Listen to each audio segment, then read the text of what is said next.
ఆధునిక సమాజంలో విద్యార్థుల సృజనాత్మక ఏఐ టెక్నాలజీ మించి ఉందని, సమతుల్య సమాజ నిర్మాణం ఉపాధ్యాయుల ఉద్యమకారిత్వంతోనే సాధ్యమని నర్సరావుపేట ఎమ్మెల్యే డాక్టర్ చదలవాడ అరవింద్ బాబు పేర్కొన్నారు.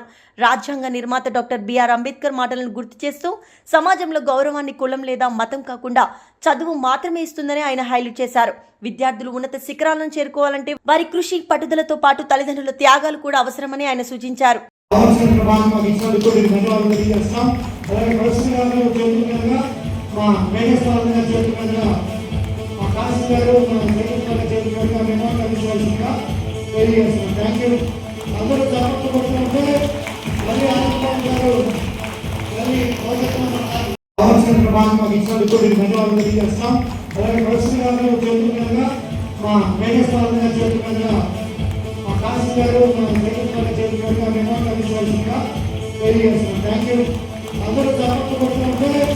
మీద ఉన్న పెద్దలకు, ఆశీనులైన చిన్నారులందరికీ కూడా ధన్యవాదాలు తెలియజేస్తూ ఒక ఉత్సాహాన్ని నింపడానికి ఈ పాట పెట్టడం జరిగింది.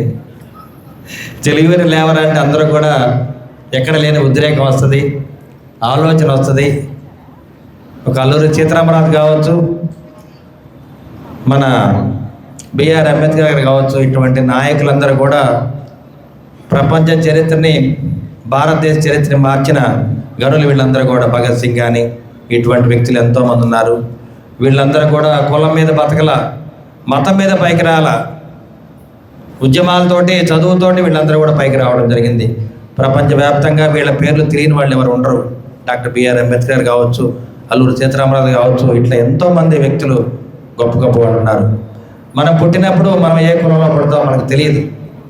కానీ మనకు వ్యక్తిగా భూమి మీదకి వచ్చినప్పుడు కులాలు మతాలకు అతీతంగా మనం అందరం కూడా ఎదగాలంటే ముందు ధైర్యం ఉండాలి, ఎదగాలంటే ముందు చదువు ఉండాలి, ఎదగాలంటే తల్లిదండ్రుల యొక్క ధైర్యం మనకు నూరిపోయాలి. తల్లిదండ్రుల యొక్క త్యాగం, తల్లిదండ్రుల యొక్క ధైర్యం అనేది మనల్ని పైకి తీసుకెళ్తుంది. మనం పెరిగే వాతావరణం ఎప్పుడు కూడా మన కులాన్ని గుర్తు చేయదు. వాళ్ళ రోజులు మారిపోయినాయి. సైన్సు, టెక్నాలజీ వచ్చినా కానీ కులాలు మతాల మీద ఆధారపడి వ్యక్తులు బతికే రోజులు ఇవి. చాలా పొరపాటు ఇది. ఇవాళ చంద్రమండలం వెళ్తున్నాం, మనుషులు వెళ్ళి చంద్రమండలాన్ని చూసి మళ్ళీ కిందకు వస్తున్నారు. ఇంకా మనకి కులాలు మతాలు ఉండాలా, ఒకసారి ఆలోచన చేయాలి. సోషలిజం రావాలి, రాలేదంటే ఆర్థిక వ్యవస్థ, ఫ్యూడలిజం, క్యాపిటలిజం ఇవన్నీ కూడా రానివ్వు. మనిషిని అణగదొక్కి, లేనివాడిని అణగదొక్కి ఉన్నవాళ్ళు పైకి వెళ్ళాలి. ఇటువంటి ఆలోచనతోటి ప్రతి మనిషి బతుకుతుంటాడు. బలమైన మనిషి బలహీనని కుంకుమదిస్తూ ఉంటాడు. ఆ విధంగా ఇవాళ ప్రజాస్వామ్యం ఉంటుంది, రాజ్యాలు ఉన్నాయి ఇవాళ. కానీ ఇవాళ దేశవ్యాప్తంగా, ప్రపంచవ్యాప్తంగా మీరు చూస్తున్నారు, అహంభావంతో ఉన్న ట్రంప్ ప్రపంచ దేశాలని గడగడలాడిస్తున్నాడు. ఒకసారి ఆలోచన చేయండి. ఇవాళ అమెరికా బతికేది ఓన్లీ ట్యాక్స్ మీదే బతుకుద్ది. అమెరికా 40% ట్యాక్స్ అంటే శ్రమను దోచుకోవడం అనమాట. అక్కడ ఉద్యోగస్తుల్ని, భారతదేశంలో ఉన్న వాళ్ళు అక్కడ ఉద్యోగం చేస్తుంటే, ఎంతో కష్టపడి కొన్ని లక్షల కోట్లు, వేల కోట్లు సంపాదిస్తుంటే, మన శ్రమను దోచుకొని మనల్నే బానిసలాగా చూసుకు బ్రతుకు ఇవాళ ఉంది. మరి లేకపోతే మన మీద 50% సుంకం వేస్తారండి.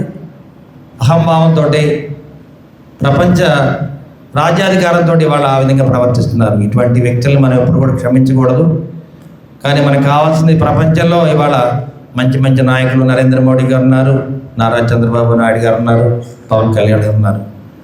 ఈ ప్రజాస్వామ్యాన్ని కాపాడాలి. ప్రజలందరూ కూడా ధైర్యంగా జీవించే అవకాశాలు, కులాలు మతాలు రాజకీయాలకు అత్యధికంగా బాగా చదువుకోవాలనే ఆలోచనతో ఇవాళ ఉమ్మడి కుటుంబం ఏర్పడిన తర్వాత అందరూ కూడా చక్కగా చదువుకుంటున్నారు. మరి ఇవాళ చూస్తే నారా లోకేష్ బాబు గారు విద్యాశాఖ మంత్రి అయిన తర్వాత మరి ఉత్తీర్ణత శాతం చాలా బాగా పెరిగింది. నేను ఏ స్కూల్కి వెళ్ళినా కానీ టీచర్లు ఎంత బాగా చెప్తున్నారు. చెప్పడమే కాదు, వాళ్ళ జేబులో డబ్బులు వేసుకొని వాళ్ళే స్టడీ మెటీరియల్ ఇస్తున్నారు పిల్లలకి. చాలా గొప్పగా ఉంది. అసలు నాకైతే ఎంతో సంతోషంగా ఉంది. ఎంత సంతోషం అంటే, చిన్నప్పుడు మేము చదువుకునే రోజుల్లో కాళ్ళకి చెప్పులు ఉండేది కాదు, సైకిల్ ఉండేది కాదు, పుస్తకాలు మోయడానికి సంచి ఉండేది కాదు. ఏదో గోనె పట్ల పుస్తకాలు పెట్టుకుని వెళ్ళేవాళ్ళు, క్యారేజ్ పట్టుకొని. అయినా ఎంతో సంతోషంగా ఉన్నాం. ఇప్పటికంటే అప్పుడే సంతోషంగా ఉన్నాం. టీచర్లు మేమందరం కూడా సరదాగా తిరిగేవాళ్ళం. మధ్యాహ్నం అందరం కలిసి భోజనం చేసేవాళ్ళం కాలువ పక్కన. ఎంతో హాయిగా ఉండేది. మేము ఆ రోజుల్లో కూడా మంచి మంచి మార్కులే వచ్చినాయి. ఆ రోజుల్లో కూడా 10th క్లాస్లో నేను ఆ రోజుల్లో 484 మార్కులు వచ్చినాయి, అంటే 74లో. ఇప్పుడు పిల్లలు చూస్తే నిజంగా వాళ్ళ ఐక్యూ చూస్తే పిల్లలు అసలు మనం దేనికి చాలా. ఇక్కడ వేదిక మీద ఉన్న పెద్దలు ఎవరు కూడా సరిపోరు నిజంగా. కాసిం గారి యొక్క మరి జ్ఞాన సంపద కూడా సరిపోదు, ఆ విధంగా ఉంది వాడి పిల్లలది ఇవాళ. ఇందాక ఫుడ్ ఫెస్టివల్కి వెళ్తే పిల్లలు ఎంత చక్కగా తయారు చేశారు. ఫుడ్ ఫెస్టివల్ ఏంటి, ఏ విధంగా తయారు చేయాలి, ఒక బిజినెస్ మైండ్ తోటి దాన్ని కార్యక్రమాన్ని పెట్టారు. పిల్లల యొక్క మేధావితనాన్ని మనం అసలు ఇక్కడ కొలవలేని పరిస్థితిలో ఉన్నాం. ఐక్యూ ఇంతకుముందు 100 అనేవాళ్ళు, ఇప్పుడు 100 కాదు 200కి రీచ్ అయింది. పిల్లలు ఏ విధంగా ఉన్నారంటే సంవత్సరంన్నర పిల్లలు కూడా రాజకీయాల గురించి మాట్లాడి ఏ పార్టీ అని చెప్తే అన్నీ చెప్పగలిగే పరిస్థితులు కూడా ఉన్నారనమాట. అంటే సైన్స్ పెరిగిపోయింది.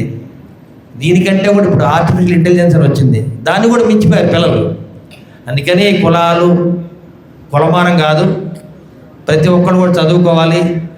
మనం మాలైతే ఏంటి, మాదిగా అయితే ఏంటి, ఏ కులం అయితే మనకు అనవసరం. కులాల పరంగా పిల్లల్ని మనం పెంచకూడదు. మనం ఏ కులం అనేది కూడా తెలియకూడదు, వాళ్ళకి ధైర్యంగా పెంచాలి. కులం ఏదైనా కావచ్చు, మనం భూమి మీద పుట్టిన తర్వాత ఏ కులంలో అయినా మనం మనుగడ సాగించాలి, ధైర్యంగా పైకి రావాలి. ఎస్టీలు బీసీలు ముస్లిం మైనారిటీలు కాపు సోదరులు కానీ వ్యాపారస్తులు అందరూ కూడా సమానము గుర్తుపెట్టుకోవాలి. ఇక్కడ ఉన్న పిల్లలు కూడా మీరందరూ కూడా అవన్నీ మర్చిపోయి బాగా చదవబట్టే మంచి మార్కులు వచ్చినాయి. 597 ఉన్నాయి దీంట్లో మార్కులు, మామూలు విషయమా? 597 అంటే అసలు మరి 3 మార్కులు తగ్గినాయి అంతే. ఎంత గొప్ప విశేషం. మరి ఆ పిల్లల్ని చిన్నారులకి నిజంగా నా ఆశీస్సులు తెలియజేస్తున్నాను. మరి వాళ్ళ తల్లిదండ్రులు కూడా ఒకటే గుర్తుపెట్టుకోవాలి, తల్లిదండ్రులు త్యాగాలు చేయాలి, తల్లిదండ్రులు ధైర్యాన్ని ఊరిపోయాలి పిల్లలకి. మీరు అందరికంటే గొప్పవాళ్ళు ఈ సమాజంలో, మీరే గొప్పవాళ్ళు.